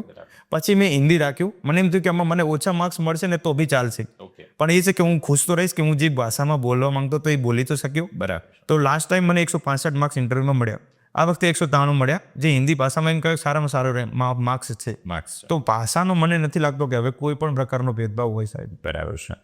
હવે આઈડિયલી એવા સ્ટુડન્ટ માટે હું પૂછું છું જેમને યુપીએસસી એક સ્ટ્રક્ચર ખબર જ ન હોય, નામ જ સાંભળ્યું હોય, તો આના એક્ઝામના શું સ્ટેપ અને જનરલી કેટલા માર્ક્સને કેવી રીતે થોડું આપણે ઝડપથી હાઇલાઇટ કરીએ તો શું? Sure sir. જે વિદ્યાર્થીઓને ખબર જ નથી કે આ યુપીએસસી શું ભલા છે, રાઈટ. પ્રિલિમ્સમાં 2 પેપર હોય છે. Okay. એક 200 માર્ક્સનું જીએસ હોય છે, બીજું હોય છે સીસેટ. સીસેટ પાસ કરો તો જ જીએસ પાસ થયેલું માનવામાં આવે છે. બરાબર. હવે પાસ્ટ યરના તમે ટ્રેન્ડ જોઈ શકો કે કટ ઓફ કેટલું હોય છે. તાત્પર્ય એ છે કે બધી જગ્યાએ તમે 50% વધુ લાવો ને તો બી તમે ટોપર હશો. શાયદ 50 જે ટોપર છે એને 50% ઉપર જ માર્ક્સ હશે. બરાબર. તો પરફેક્ટ કરવાની જરૂર છે જ નહીં યુપીએસસીમાં. 50% અબોવ એવરેજ તમે તૈયારી કરશો તો એબોવ એવરેજ માર્ક્સ આવ્યા મતલબ યુ આર ધ ટોપર. તો પહેલા પ્રિલિમ્સનું સ્ટેજ હોય છે. પ્રિલિમ જેવી જૂન કે મે મહિનામાં પ્રિલિમ્સ લેવામાં આવે છે. ત્યારબાદ 3 મહિનાનો તમને સમય મળે છે કે મેન્સ માટે તૈયારી કરવી. મેન્સમાં પેપરનું સ્ટ્રક્ચર એવું હોય છે કે પોતાની માતૃભાષામાં એક પેપર લખવાનું જેના 300 માર્ક્સ હોય છે. એમાં 25% લાવવાના હોય.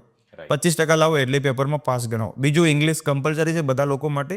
જો આ 2 પેપર પાસ કર્યા તો જ તમે યુપીએસસી પાસ ગણાવો. એટલે ગુજરાતી અને ઇંગ્લિશ બધાની પોતાની માતૃભાષા આધાર પર. પછી પેપર આવે છે જીએસના 4 પેપર 250 માર્ક્સના હોય છે. એ ઉપરાંત ઓપ્શનલના 2 પેપર હોય છે જે સૌથી ડિસાઇડિંગ ફેક્ટર હોય છે કે તમારો 2 ડિજિટમાં રેન્ક આવશે, ફર્સ્ટ ડિજિટમાં આવશે કે 3 ડિજિટમાં આવશે. ઓલું તો કોમન જ હતું બધા. ઓલું કોમન બધા માટે કોમન છે. What is your uniqueness, it is your optional. તો 2 ઓપ્શનલના પેપર હોય છે. આવી રીતે ટોટલ જીએસના પેપર ને બધા મેન્સના પેપર થાય. ને આ બાદ 275 માર્ક્સનું ઇન્ટરવ્યૂ હોય છે. કે સપ્ટેમ્બર કે ઓગસ્ટમાં જ્યારે તમારી મેન્સ પૂરી થઈ એના 3 મહિનામાં ઇન્ટરવ્યૂ સ્ટાર્ટ થાય છે. તો the whole journey is about 9 to 10 months. બરાબર. 1 વર્ષ ચાલતી આખી. 1 વર્ષ ચાલે. 1 વર્ષની ઓછામાં ઓછી તૈયારી જોવે જો તમારા સૌભાગ્ય હશે તો. અને 1 વર્ષ તો તૈયારી ચાલે. એટલે 2 વર્ષ તો ઓછામાં ઓછા છે આ ગેમમાં આવું આ ગેમ માટેમાં કે હું આમાં 40 કે નહીં એ ચેક કરવા માટે 2 વર્ષ જતા હોય છે. અને ફાઇનલ મેરિટ એટલે કેટલા માર્ક્સમાંથી આખું બનતું હોય છે ટોટલ આપણું ફાઇનલ મેરિટ? સાહેબ મારે જોવું પડશે ફાઇનલ મેરિટ. શાયદ 2175 કે એવું કંઈક 2075 આવું કંઈક હોય છે. પણ એ છે કે જો આ વખતના ટોપરના શાયદ રેન્ક એ છે કે 1075 તો એ 50%. તો એ પહેલો રેન્ક છે એનો. મારા 900 જી સાહેબ મારા 997 હતા તો મારો 115 રેન્ક છે. એટલે એ જ છે કે પરફેક્ટ તૈયારી કરવાનો પ્રયાસ કરવો જ નહીં. એબો એવરેજ કરશો કારણ કે ઘણા બધા બહુ ગંદુ લખી રહ્યા છે. તમારે ગંદુ ખાલી નથી લખવાનું, આટલું ધ્યાનમાં રાખવાનું છે. એટલે એ ભૂલ ન કરો તો પણ તમે પરફેક્ટ થવાનો પ્રયાસમાં બધું ખોવી ના બેસો. બરાબર છે. હવે ઘણા બુક સોર્સને લઈને પ્રશ્નો કરતા હોય છે. જે મુખ્ય તમે જીએસ જે વાત કરી છે, ઓપ્શનલ તો જે કંઈ પણ સબ્જેક્ટો છે, શરૂઆતની જે પ્રિલિમ્સ છે, તો આઈડિયલી કઈ બુક સોર્સ વિદ્યાર્થીઓ માટે બેસ્ટ રહેતી હોય છે આપણે ગુજરાતના કલ્ચરને ધ્યાનમાં રાખીને? જી સાહેબ, એક તો હું માફી માંગુ છું કે ગુજરાતી ભાષામાં મને ખ્યાલ એટલો છે જ નહીં. તો એના માટે હું રાઈટ પર્સન છું ને કે ગાઈડ કરી શકું. તો હું ઇંગ્લિશ બુક મેં વાંચી છે તો હું એ જ ગાઈડ કરી શકીશ. બીજું છે કે યુપીએસસી બાય વિપુલ ચૌધરી કરીને મેં ટેલિગ્રામ ચેનલ કરી છે. ત્યાં હું મારા ગુજરાતી ભાઈઓ જે પાસ થયા છે એમના મદદથી હું પ્રયાસ કરી કે હું ત્યાં બુકનું સિલેક્શન બરાબર છે જે અપલોડ કરી ટેલિગ્રામ ચેનલ પણ જોઈન કરીશ. સાહેબ સબસે નીચે લિંક આપણે અપલોડ કરી દેજો ડિસ્ક્રિપ્શનમાં. જી. તો મેઇન વસ્તુ છે કે કઈ કિતાબો વાંચવી. એક હિસ્ટ્રીમાં સ્ટાર્ટ કરીએ તો હિસ્ટ્રીમાં સ્પેક્ટ્રમની એક કિતાબ છે મોડર્ન હિસ્ટ્રી માટે. એના માટે પ્રિલિમ જો એન્શિયન્ટ અને મિડિવલ માટે તમે એનસીઆરટી વાંચશો ને તો બી ચાલશે 11 અને 12 ધોરણની. આ હિસ્ટ્રી વિષયમાં આટલું જ કરવાનું છે પ્રિલિમ્સ અને મેન્સ બંને વિષય માટે. કલ્ચરમાં નીતિન સિંઘાનિયા કારણ કે ઓછા સવાલ પૂછાય છે પણ એમાંથી જ પૂછાય છે. બધા વાંચે તો હું વાંચું, આ ફોર્મ દૂર થઈ જશે કલ્ચરમાં. બીજી 11મા ધોરણની કલ્ચરની એક કિતાબ છે એનસીઆરટી, એ વાંચી લેવાની. કલ્ચર આ પ્રિલિમ્સ અને મેન્સનું બંનેનું હું સાથે જ કહી રહ્યો છું. બરાબર. પછી બીજો વિષય આવે છે સોસાયટીનું. સોસાયટીમાં એટલું મટીરિયલ અવેલેબલ છે નહીં, પણ જો મેન્સમાં જો ડિસાઇડિંગ ફેક્ટર હોય ને સોસાયટીને જીઓગ્રાફી થઈ ગયા છે. તો એક કરીને છે કે વિઝન આઈએસમાં એક મેમ છે, એમના 2 નોટ જોયેલા હતા, તો તમે એ નોટ જોઈ શકો. અથવા કોઈ પણ કોચિંગનું મટીરિયલ જો તમને યોગ્ય લાગે તો એ કરી શકો. પણ આમાં છે કે મટીરિયલ ડાયરેક્ટ અવેલેબલ છે નહીં, તો તમારે શોધવું પડશે સોસાયટી માટે. એની એનસીઆરટી 11 અને 12મા ધોરણની તમે જોઈ શકો. આ ઉપરાંત આવે છે પછી જીઓગ્રાફીમાં પીએમએફ આઈએસની જે કિતાબ છે મારા ખ્યાલથી that is more then enough. આ ઉપરાંત પોલિટી માટે લક્ષ્મીકાંત છે. આઈઆરમાં મારા ખ્યાલથી એટલું બધું સ્પેસિફિક વાંચવાની જરૂર છે નહીં. કોઈ પણ મંથલી મેગેઝિન આવતી હોય એને પાલન કરો તમે. ઇકોનોમીમાં મૃણાલ સર આપણા છે જ ગુજરાતી, એમનું સારામાં સારું કન્ટેન્ટ છે. સિક્યુરિટી માટે છે કે એ ઓનલાઈન તમારે કોઈ કોચિંગનું મંથલી મકીને મેગેઝિન આવતું હોય એ વાંચવાનું છે. સાયન્સ એન્ડ ટેક મારા માટે બહુ ચેલેન્જિંગ ટાસ્ક હતું, એટલે હું કહીશ કે 8, 9 અને 10ની જે એનસીઆરટીની કિતાબ આવતી હોય એ વાંચો. આ ઉપરાંત કોઈ કોચિંગની નોટ તમને મળી જાય. કોઈ કોચિંગ ક્લેમ કરી જ નહીં શકે કે હું 100% સાચો છું, પણ એ છે કે એક માધ્યમ આપી શકે. એટલે હું કોઈ કોચિંગનું નામ નથી લેતો, પણ તમને જે બી યોગ્ય લાગે એ વાંચો, દેટ ઇઝ ધ બેસ્ટ. એ થઈ ગયું. પછી એન્વાયરમેન્ટ માટે પીએમએફ આઈએસની કિતાબ છે પ્રિલિમ્સ અને મેન્સ માટે, દેટ ઇઝ ધ ઇમ્પોર્ટન્ટ. અને એથિક્સમાં સૌથી મેઇન વસ્તુ એ છે કે એથિક્સ એક ડિસાઇડિંગ પેપર છે. તે એક એવું છે કે નૈતિકતા તમે નિર્ધારિત કરી જ ના શકો કે આ વસ્તુ તમે કીધી એટલે નૈતિક રીતે સાચા છો કે આ. એટલે તમને આમાં જો બી લાગે, જેમ કે પિયુષ કુમાર કરીને એક સર છે, એઝમ્પશન જેવું જ થાય તો એઝમ્પશન જેવું સબ્જેક્ટિવ બહુ છે એટલે કોઈ પણ કિતાબ તમે વાંચી શકો. મેં પિયુષ કુમારની વાંચેલી હતી. તો આ એક ઓવરઓલ હતું. બીજી વસ્તુ એ છે કે અત્યારના એઆઈના જમાનામાં ક્લાઉડિક થઈ ગયો અથવા ચેટ જીપીટી થઈ ગયો અથવા જેમિનાઈ થઈ ગયો. એમાં તમે પોતાની ભાષામાં ટ્રાન્સલેટ કરીને કોઈ પણ મટીરિયલ ઈચ્છતા હોય, જેમ કે મેં ઇંગ્લિશની કિતાબ અપલોડ કરી ને હું એને સંપૂર્ણ રીતે ગુજરાતીમાં ટ્રાન્સલેટ કરી શકું. તો એક આ સારું માધ્યમ છે. બીજું છે મેન્સ માટે જેટલો ભરપૂર એઆઈનો યુઝ થાય એટલો કરો. બરાબર છે. અને જ્યારે આ સફરની અંદર આપણે બુક સોર્સની વાત કરી છે, એવી કઈ બેઝિક યુટ્યુબ ચેનલો જે આપણને આપણી તૈયારીમાં હેલ્પ કરી શકે, તમે યુઝ કરી હોય અને તમને ખૂબ કામ લાગી હોય એવી? સર, પહેલું તો હું સજેસ્ટ કરીશ કે ના જ કરો. ઓકે. કારણ કે સોશિયલ મીડિયામાં થાય કેવું, જેમ કે આ લેક્ચર જોઈ રહ્યા છે આપણો પોડકાસ્ટ, શાયદ જોયા બાદ એ રેડ નહીં જાય, નીચે જશે. નીચે સારી વસ્તુ માટે સ્ક્રોલ કરીને એ જે પેલું ગ્રેટિફિકેશન જે મળે છે, ગિલ્ટી પ્લેઝર, એના કારણે એ સ્ક્રોલ થતા હશે. એટલે સોશિયલ મીડિયાનો પહેલું તો એ છે કે લિમિટેડ યુઝ કરો. જે ઇન્ટેન્શન માટે આવ્યા હોય ત્યાં આવો ને પછી પાછા જતા રહો. હવે જે સવાલ આપનો હતો કે યુટ્યુબની કઈ ચેનલો સારી છે, હું સોશિયલ મીડિયામાં બહુ ઓછો ઉપયોગ કરેલો છે. બરાબર. તો સંસદ ટીવી કરીને એક સારી છે કે જે એક પર્સપેક્ટિવ આપે છે આપણને, તો એક આપણે જોઈ શકો. બાકી સર મને ઓછો ખ્યાલ. આપણે યુઝ જ નથી એ સફરની અંદર કર્યું. તમારી આખી જે મેઇન્સની જે સફર છે એમાં ઘણીવાર આન્સર રાઇટિંગ જે છે એ ખૂબ અગત્યનો ભાગ ભજવતો હોય છે. તો એને લઈને તમારો અનુભવ, કેમ કે તમે 5 વાર યુપીએસસી આપી છે, તો ખાસ મેઇન્સ તમારી કેમ કે લગભગ હું સમજી શકું 3 વાર તમે મેઇન્સ આપી છે. જી સર. તો એ આખી મેઇન્સ અને પેલું સીએ વાળું તમે જે એક્ઝામ યુપીએસસી વાળું જે કીધું એ તો અલગ. તો મેઇન્સમાં શું વિદ્યાર્થીઓએ ધ્યાન રાખવું જોઈએ આન્સર રાઇટિંગમાં? સબ એ ત્યાંથી એક શાયદ મેઇન્સ પાર્ટ જ છે કે જે મને મોટિવેટ રાખતું હતું કે હું પાસ કરી શકીશ. કારણ કે મારો કોર એરિયા મેઇન્સ છે. મને એ હતું કે હું મેઇન્સમાં વધુ માર્ક્સ લાવી શકીશ. શાયદ ઇન્ટરવ્યુમાં ઓછા માર્ક્સ હશે ને તો બી હું કવર થઈ જશે. તો એ છે કે એમાં મારી કમાન્ડ છે મેઇન્સમાં. જીપીએસસી અને મેં યુપીએસસી બંનેમાં one of the highest score મારો જીએસમાં રહેલો છે, યુપીએસસીમાં અને જીપીએસસીમાં. તો એ છે કે મેઇન્સમાં મેઇન વસ્તુ એ છે કે આન્સર રાઇટિંગ કરવાની. ઘણા બધા કહેતા હોય કે આન્સર રાઇટિંગ કરો, દરરોજ લખો, પણ હવે કરવું છું કેવી રીતે કરવું? બરાબર. તો મારો એવો ઓપિનિયન છે કે આન્સર રાઇટિંગ એક આર્ટ છે. આર્ટ તમે દરરોજ જેટલી ઘસો એટલું વધુ ઘસાય. તો તમે એ જ પ્રયાસ કરજો. માની લો કે તમે તમારી તૈયારીના તમે અત્યારે 2 મહિનાના સ્ટેજ ઉપર છો, અથવા 5 મહિનાના સ્ટેજ ઉપર છો, અથવા 6 મહિનાના. હું માનીને ચાલુ કે 6 મહિનાના સ્ટેજ ઉપર છો. બરાબર. હવે મારે એવું થયું કે હું હિસ્ટ્રી વાંચી રહ્યો છું. 1857નો મેં સંગ્રામ અત્યારે વાંચ્યો. હવે હું જોઈશ કે યુપીએસસી દ્વારા કયો સવાલ પૂછવામાં આવ્યો છે. એક સવાલ જોઈશ ને હું લખવાનો પ્રયાસ કરીશ. એ લખવાની કન્ડિશન એ છે કે 6 મિનિટમાં 10 માર્ક્સનો સવાલ થઈ જવો જોઈએ, અને 11 મિનિટમાં 15 માર્ક્સનો.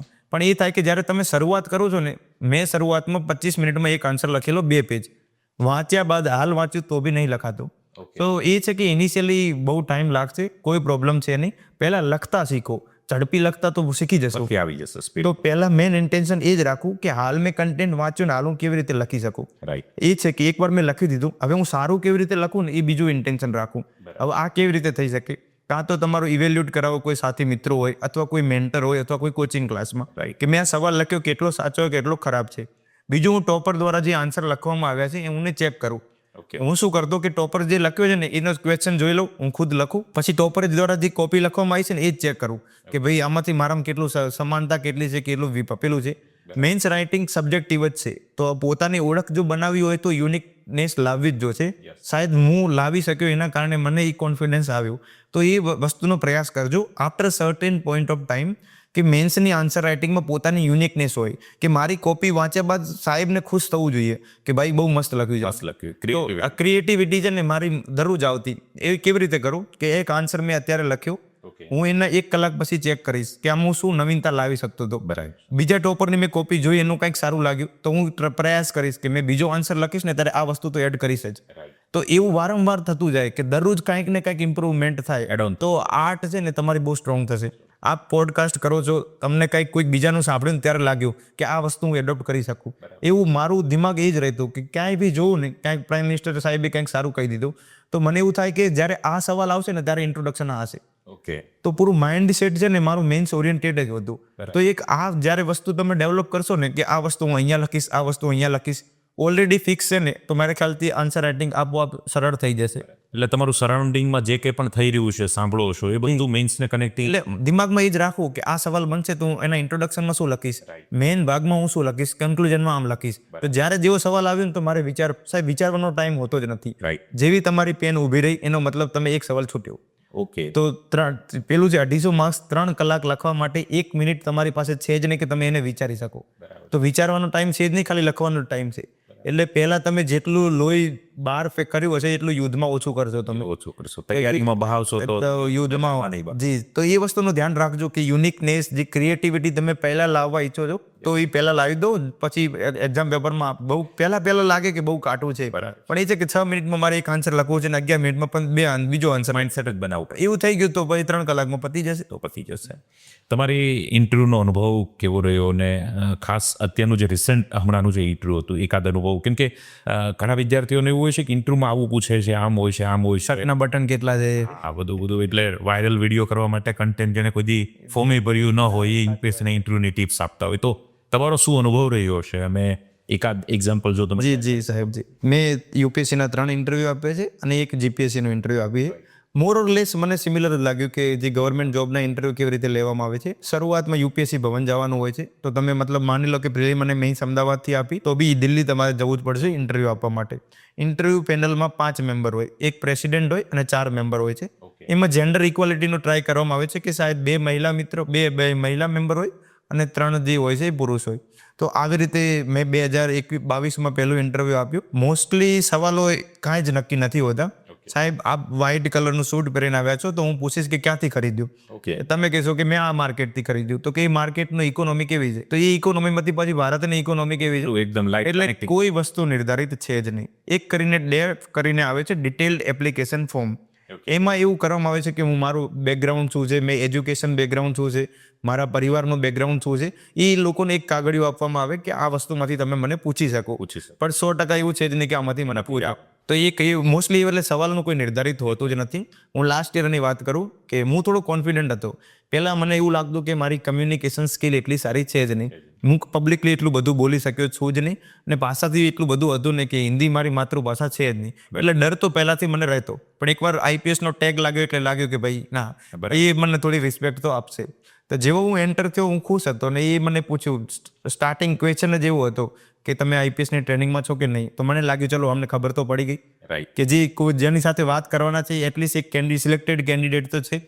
પછી એમને સવાલ શરૂઆત કરી કે ભાઈ હું કોપી ઇવેલ્યુટનું જે આપણે વાત કરી કે મેં 2 મહિના કામ કરેલું હતું, તો એમને કીધું કે ભાઈ કરોલબાગથી તમે કામ કર્યું છે, તો કરોલબાગ એક મક્કા કહેવામાં આવે છે કે યુપીએસસીની તૈયારી માટે. તો કે ત્યાં સ્ટુડન્ટ કેવી રીતે તૈયારી કરે, આવી નોર્મલી સવાલ અમને પૂછ્યો. તો મેં એમનો જવાબ આપ્યો કે આવું હોય છે, સ્ટ્રેસ હોય છે. અચ્છા, તો કે સ્ટ્રેસને દૂર કરવા માટે તમે શું કરતા? મેં એનો જવાબ આપ્યો. પછી બીજા કેન્ડિડેટને પૂછ્યું કે હવે તમે પૂછો. હવે એમને થયું કે ભાઈ તમે ગુજરાતી છો, તો કે ગુજરાતમાંથી હમણાંથી કે બહુ દિન से मतलब हम देख रहे हैं कि गुजराती बहुत आ रहे हैं सिविल सर्विस में, तो ऐसा क्यों है?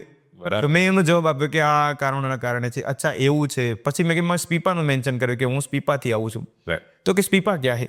એટલે જે આપણે બોલીએ ને એના ઉપરથી સવાલ બનવાના ઘણા ક્વેશ્ચન. એટલે અત્યારથી તમે જો એક વસ્તુની પ્રેક્ટિસ કરો કે શબ્દ ઉપર પેલી કમાન્ડ હોવી જોઈએ કે હું શું વસ્તુ બોલું છું ને શું નથી બોલતું. એલર્ટનેસ હોવી જોઈએ. તો એક વસ્તુનું ધ્યાન રાખવું કે થાય કેવું કે ઇન્ટરવ્યૂની તૈયારી લોકો ઇન્ટરવ્યૂના ટાઈમ પર કરે છે.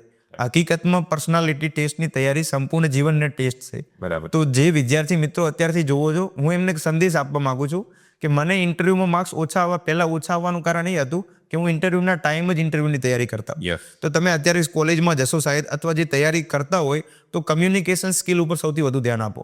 એટલીસ્ટ દિવસનો અડધો કલાક પછી તમે એ વસ્તુ ઉપર ફાળવો, તો એ કમ્યુનિકેશન સ્ટ્રોંગ થઈ ગયા ને તો તમે કોન્ફિડન્ટ આપોઆપ થઈ જાઓ. બરાબર. તો એવું મોસ્ટલી પછી ત્યાંથી ગુજરાત ઉપરથી પૂછ્યું કે ગુજરાતની પોલિટિકલ સ્ટ્રક્ચર કેવું છે, ટ્રમ્પનો ગુજરાત ઉપર ઇમ્પેક્ટ કેવો થશે. એટલે જનરલ જે કરંટ અફેરમાં ન્યૂઝ ચાલતા હોય ને એ જ પૂછવામાં આવે.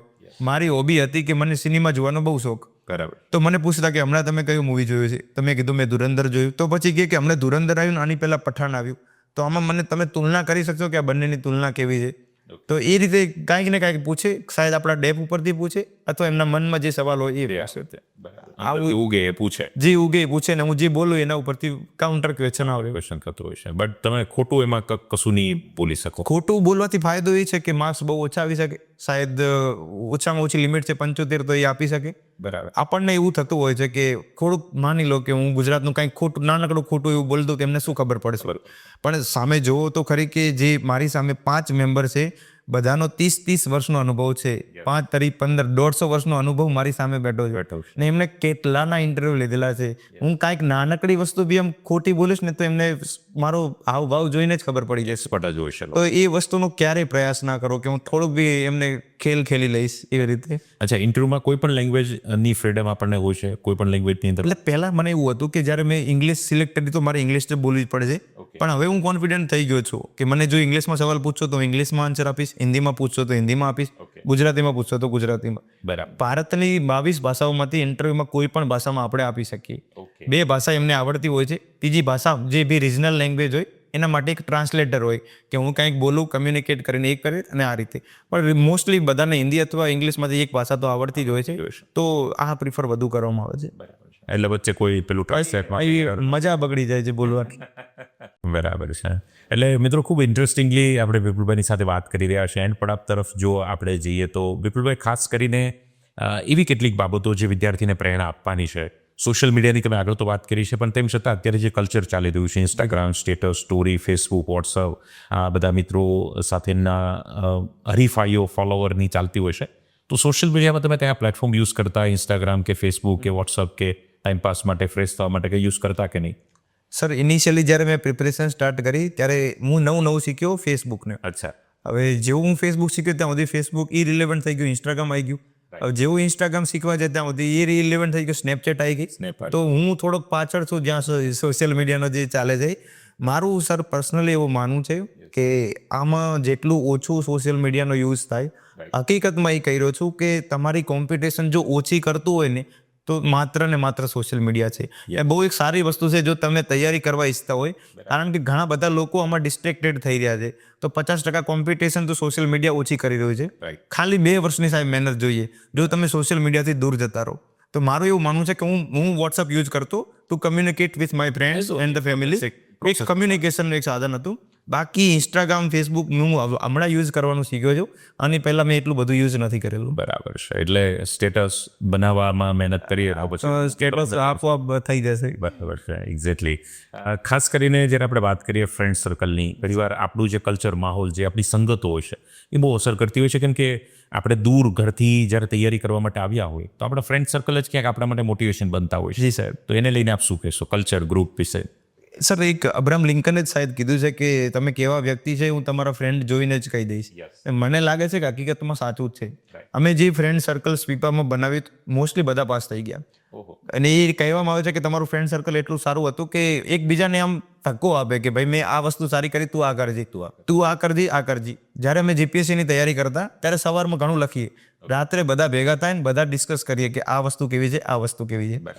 તો મારું એવું માનવું છે કે જો તમને સારા અને સાચા બંને જો પ્રકારના મિત્રો મળી જતા હોય તો એને શોધવાનો પ્રયાસ કરો.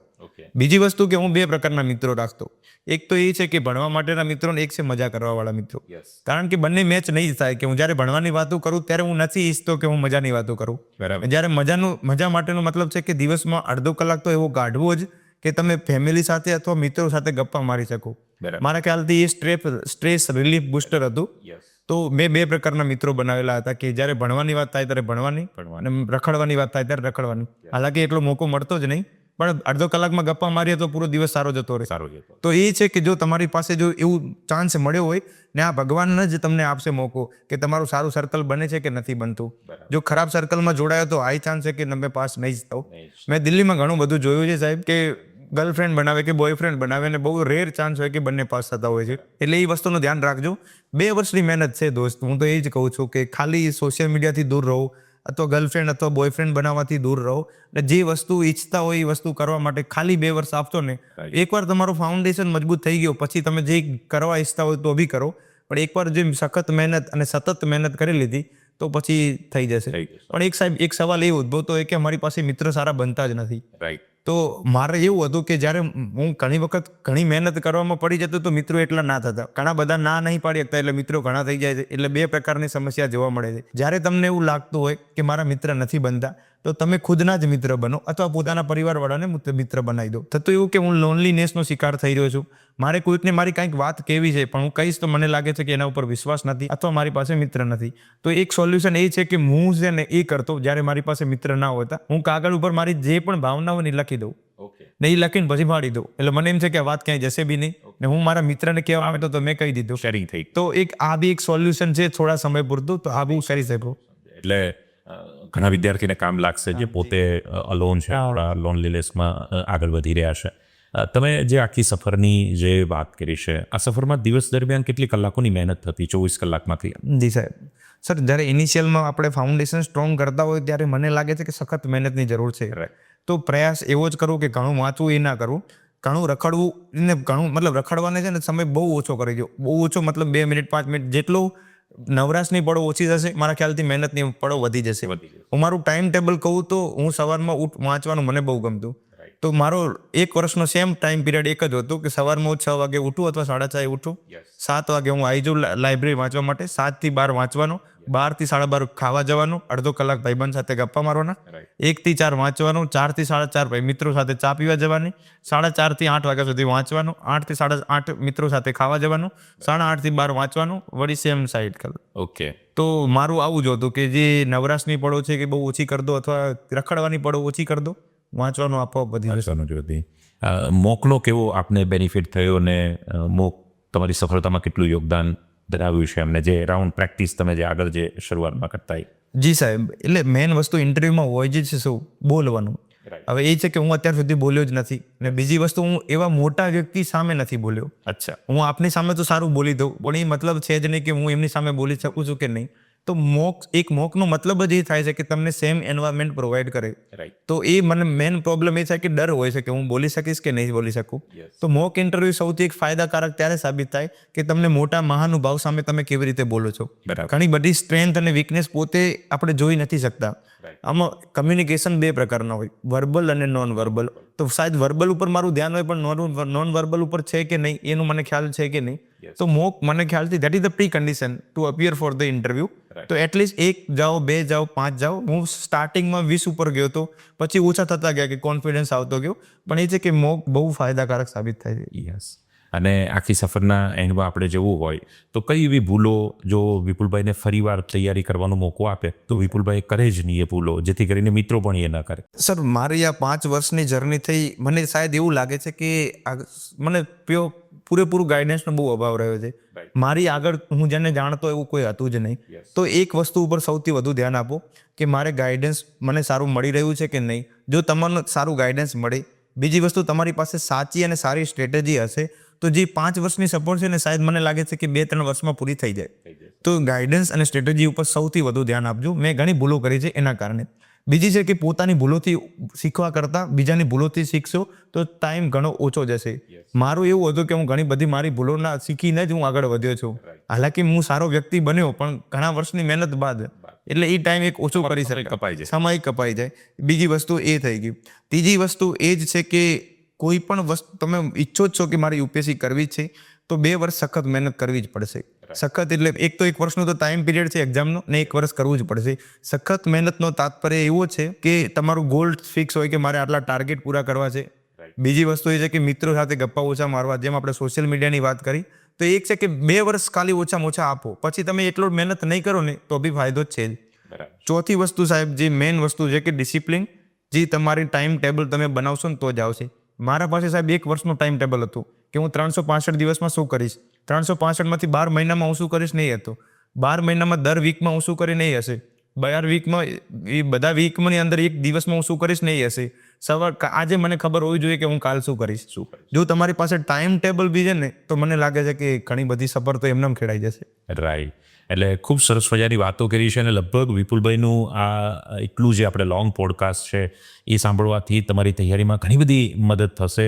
વિપુલભાઈ, ખૂબ સારી આપણે ચર્ચાઓ કરી છે. તમારો દિલથી ખૂબ ખૂબ આભાર. અને આજે એક આપણે કોમન પ્લેટફોર્મ ધ એરાના માધ્યમથી મળવાનું થયું ગાંધીનગર, અને બહુ સરસ મજાની વાતો કરી છે. આપની આ સફરથી ઘણા બધા લોકોને પ્રેરણા મળે એવી ચોક્કસથી આ બધા જ જોનાર મિત્રોને પણ શુભેચ્છા, શુભકામના. લાસ્ટમાં એક આપનો પોઝિટિવ મેસેજ વિદ્યાર્થીને આપવો હોય, એક પોઝિટિવ મેસેજ વિપુલ ચૌધરી વતી, તો આપ શું આપશો? સર પહેલાં તો ખૂબ ખૂબ આભાર આપનો. હું સર આપને બી જોઈને ઘણી વખત મોટિવેટ થયેલો છું. Thank you. તો એ છે કે આપ બહુ સારું કામ કરી રહ્યા છો અને એક ઉમ્મીદ રાખું છું કે સર આગળ બી આ કામ કરતા રહો. બીજું છે કે એક મેસેજ આપવા માંગુ છું. સર મારો એક જ મેસેજ છે, પણ મારા મિત્રો કે તું બધી જગ્યાએ એક જ વસ્તુ બોલી રહ્યો છે કે સખત મહેનત કરો, સખત મહેનત કરો.